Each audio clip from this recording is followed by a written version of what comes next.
Hello, everyone. How are you doing today? It's so good to see you. So much has happened and continue to happen.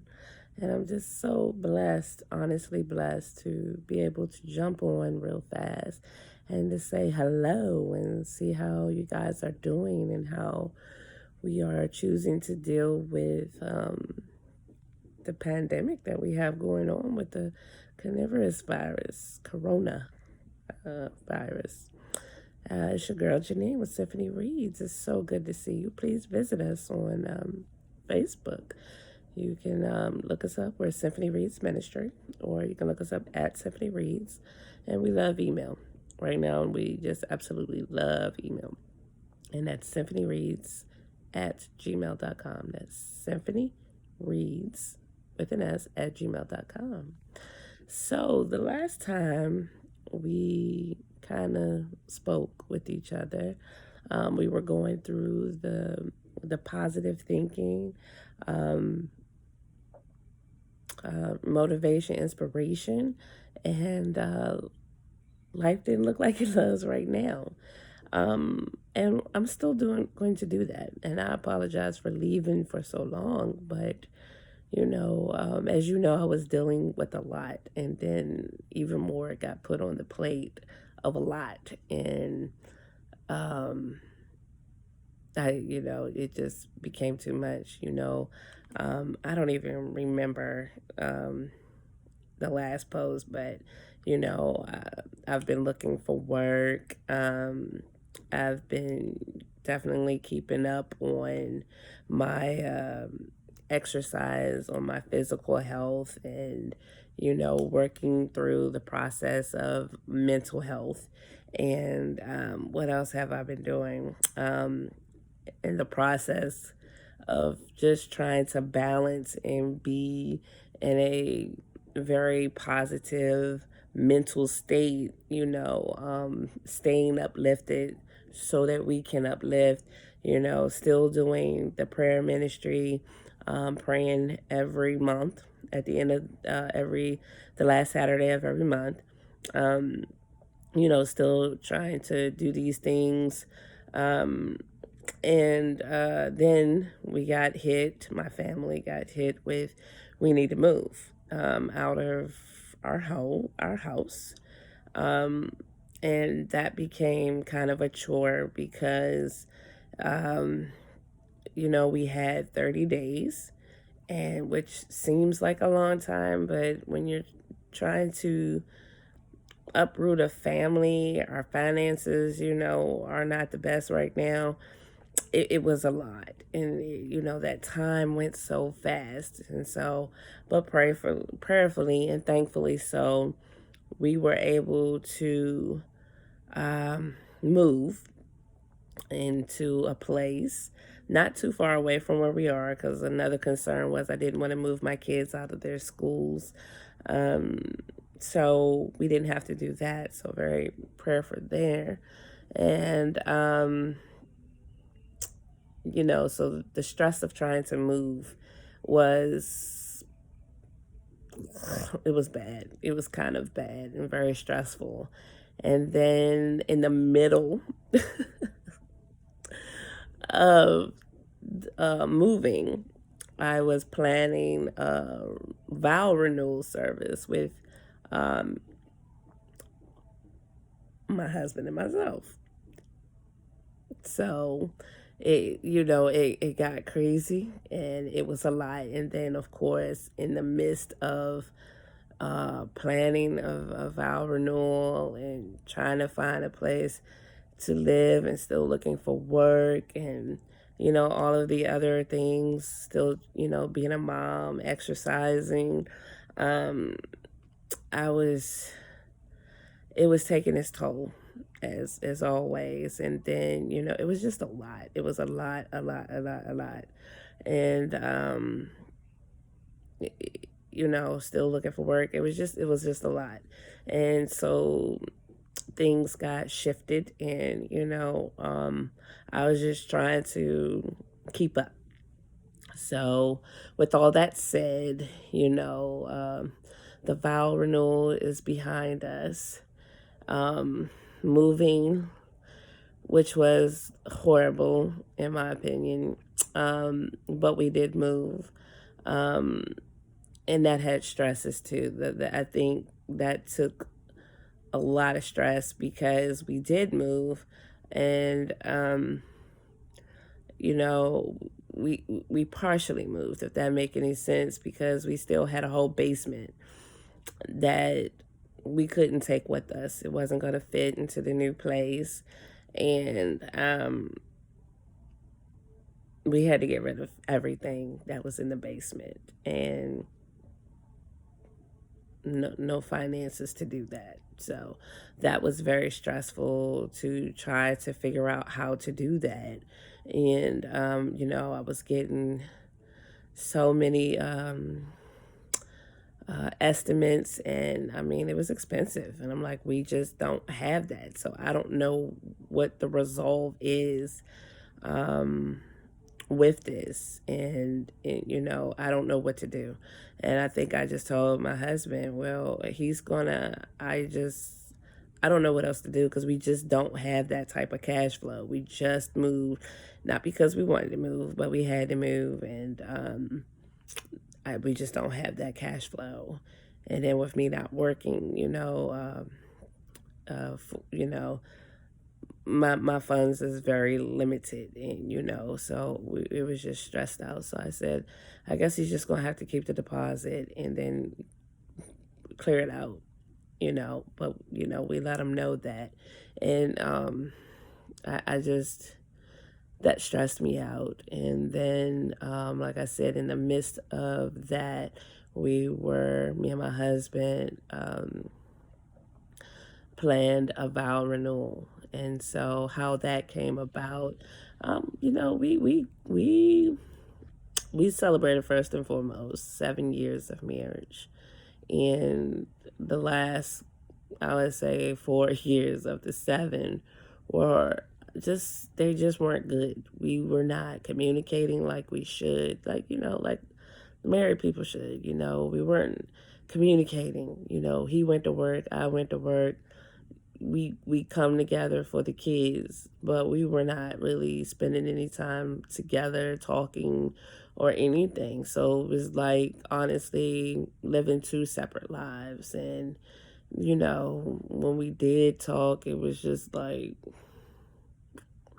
you know a lot has happened in that time. So I got real sick.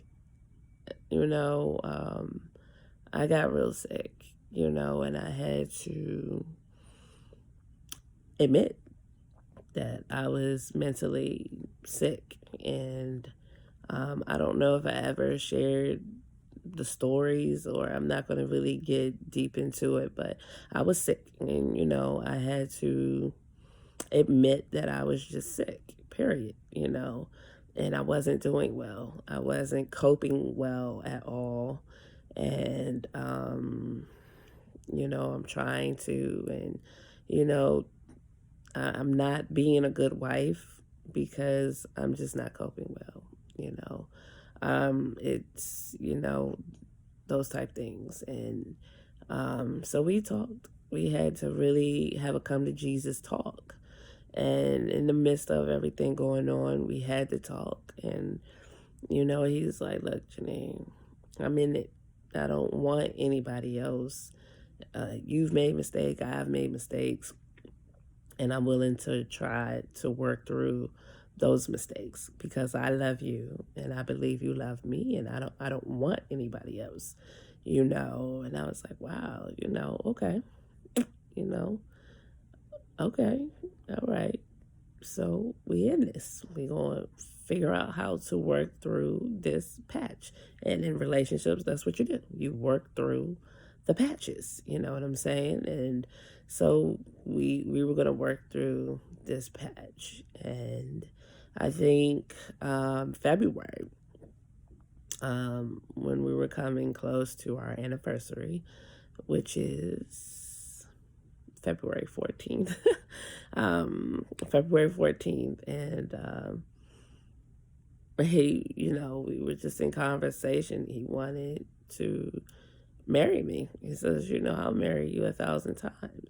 And, I would love to stand before God and marry you, stand before our friends and marry you again. And I'm like, seriously? And he was like, yeah. And I said, well, I might can make that happen. So I said, I might can make that happen. If that's what you want, I definitely think I can make it happen. And believe you me, there was no budget. Um, so a lot of, what we did was, but, we made it happen.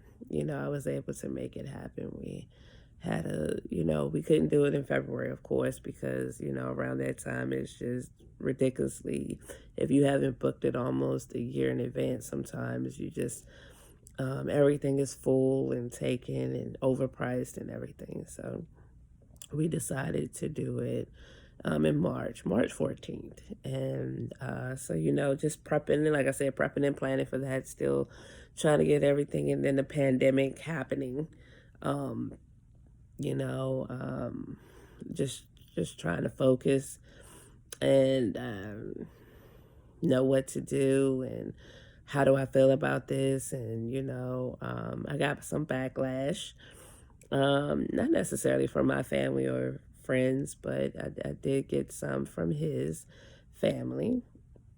And it just, it's sad, you know, because sometimes I just say, well, what did I ever do to them that they just, it's just, there's nothing easy with that side of the family. It's just nothing is easy. If it's on their turf, you know what I'm saying? If it's something they're doing, it's all gravy, but it just seems like when it's something we want to do, it's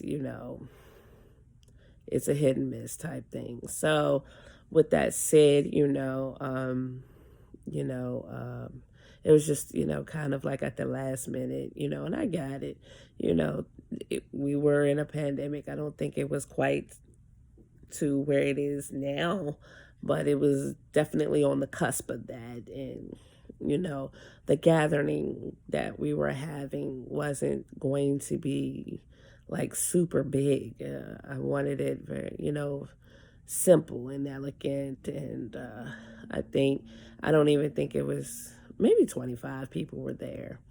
Um, and that, yeah, it might not even been quite 25 people. I know it wasn't under 20 and it wasn't over 25, so it was whatever in the middle of that. And we decided to go ahead and still have it because we were not having, I think the number at the time was, if it was a gathering of 50 or more, that they were saying not to have it. And a lot of places were definitely, the schools had pretty much shut down at that point. And, the church where we were having it, they had not shut down at that point to say that we couldn't have the gathering. So I was very cognizant, very, of that, and, very aware of what was happening in the world. And um, just, what was happening in the world. But we had decided to go away because it was such a small affair. We decided to go ahead and, have the vow renewal. And we were just like, well, pretty much who comes, comes, and who don't, we respect it and we get it. You gotta, be safe and do what's right with you. Um, and so, like I said, it was a little back and forth, more so with his side of the family. And I mean, no hard feelings, none at all. Like I said, I talked with him and he was like, no, we can still have it. I want to still have it. I don't think we have to postpone it. And I was like, okay, cool, great, to each his own. So, um, So we still had it, and I got a lot of calls. People were at most not saying we shouldn't have it. I think more so people was just confirming, are we still going to have it? And I was like, yes. And I had to take extra precautions, because like I said, um, just I didn't want anyone feeling paranoid, but it was, so I wanted to make sure that we had disinfected the hole that we were using as much as we could do that, and, decorate, and just, get the food there, and just have a good time, just talk and have a great time. And,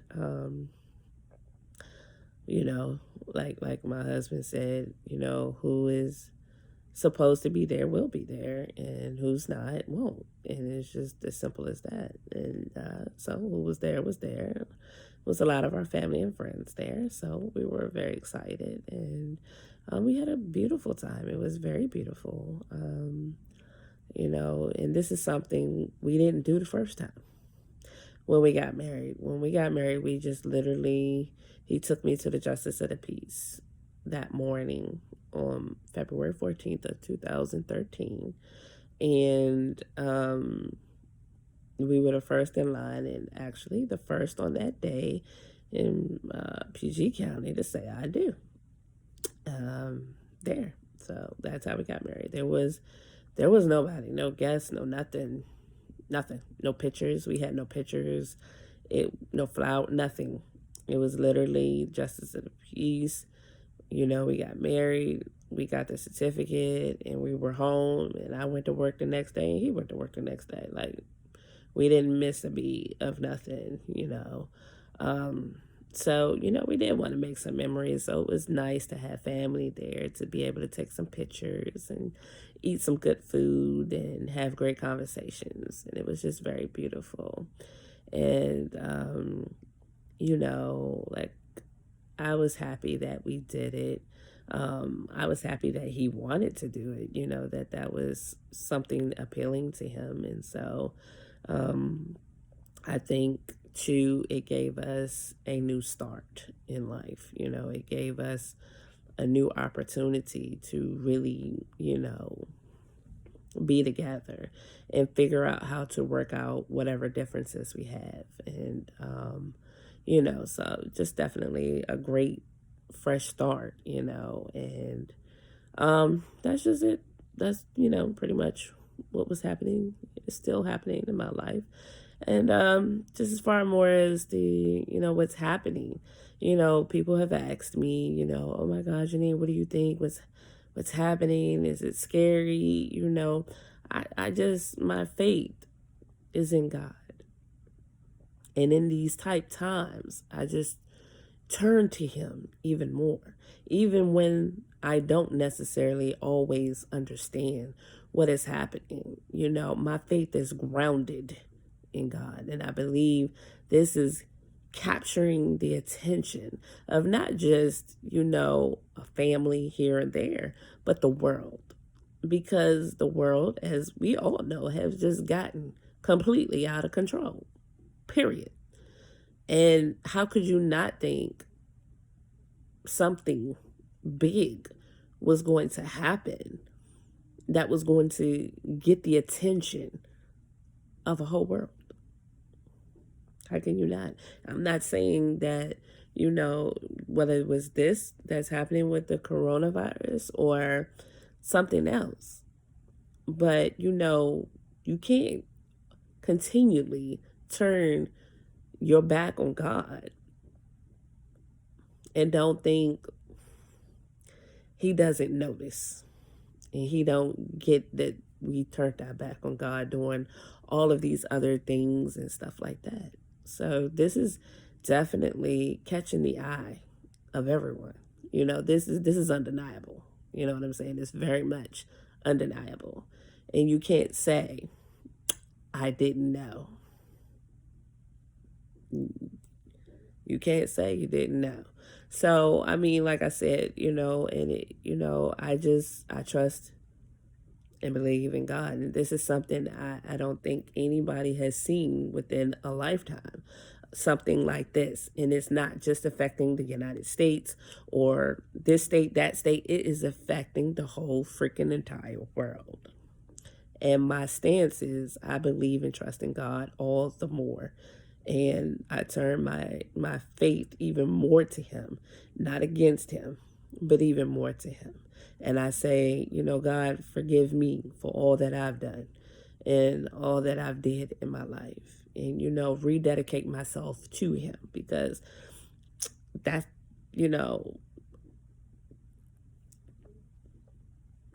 nobody knows the time on the hour of when we're going to go. Nobody knows. And I just, I want to be in a right relationship with the Lord whenever that time is. And I'm not saying that it's to the point where, I think we're all just going to up and die, not going there or anything like that. But I'm just saying that this is definitely, grab the attention. And it's not just the attention of the Christians, the believers. This is the attention of the whole freaking entire world, people. I mean, seriously. It's everybody. Nobody's exempt. This country, the United States, was built. It's in our money. It says God. Was it God we trust? I haven't had no money in a while, so.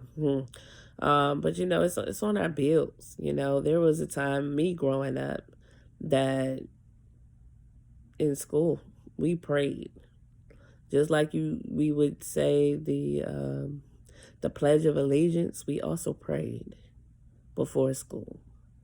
I remember that.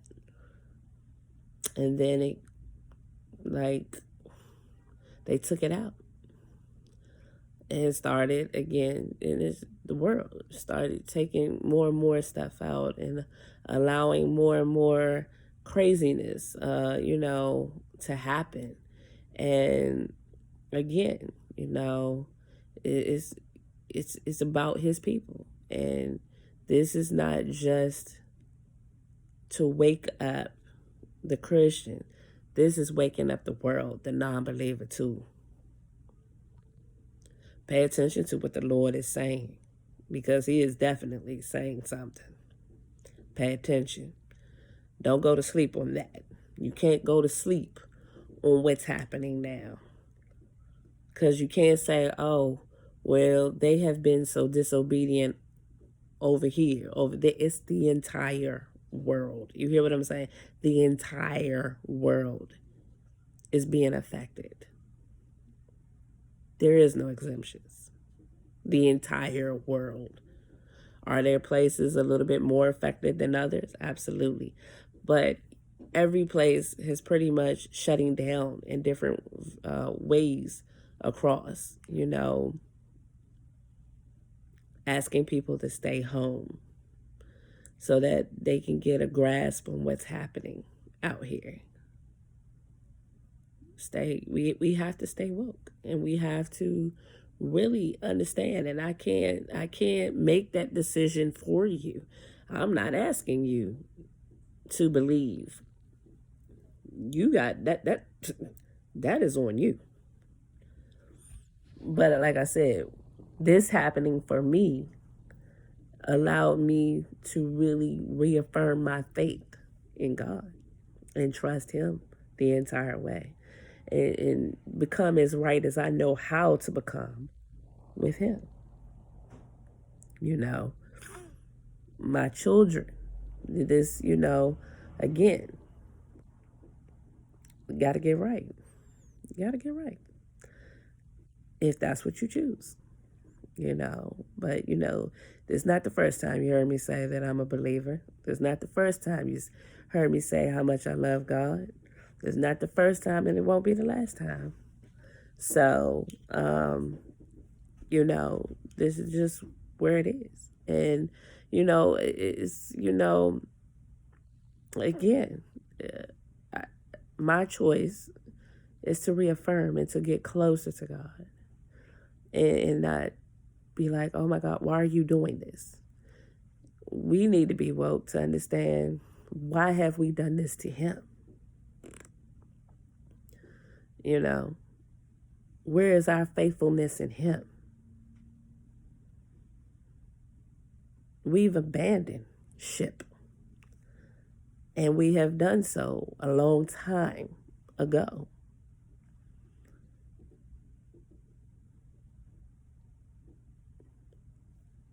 Open your ear. Open your ear and open that heart to what he is saying and what he's been saying, but we haven't been listening. Open your ear and your heart to what he's been saying, but we haven't been listening. And it's always, oh, well, this is what this person said over there, or this is what this person is doing over there. Look how they being affected. This is the whole world. He not talking just to one. He talking to us all. Every last one. Gotta, you gotta make those choices and those decisions for you and be right. And what you believe is being right. Mine is, I love the Lord and I trust him. And I believe he got my back even through this. So just, I believe, and I'm going to still believe. I will sing praises to his name. I'm going to always sing praises to his name for all that he's done and continue to do for me in my life. Even through the darkest of dark times and even through these times, he still got my back. I believe when I pray that he hears me. And I believe he will deliver me just like he will deliver you too. But the choice is yours. I can't make it for you and nobody else can. I'm going to continue to pray for you, and I hope and pray that you continue to pray for me as well. And I just want you to be blessed. I am gonna get back to. I'm still trying to unpack boxes. I still have boxes, quite a bit places, and I believe the box that I have on my dresser has the calendar. So hopefully tomorrow, I'm gonna unpack that box, and hopefully if the calendar is in there, I'll come back tomorrow, and we will do positive thinking, motivation, and inspiration for the day. So be blessed. Don't be stressed. Like I said, just open your ears and your hearts, not to what anyone is saying, but to what God is saying, because he will talk to you just like he talks to all of us. But it's up to you to hear. We have to listen. We have to listen. I'm including myself in that, because I know I can be hard-headed. I know I can. I don't need no one to tell me about that. I can be hard-headed. So, like I said, peace and blessings to you all. And I will see you hopefully tomorrow with some positive motivation for the day. Be blessed. Bye-bye.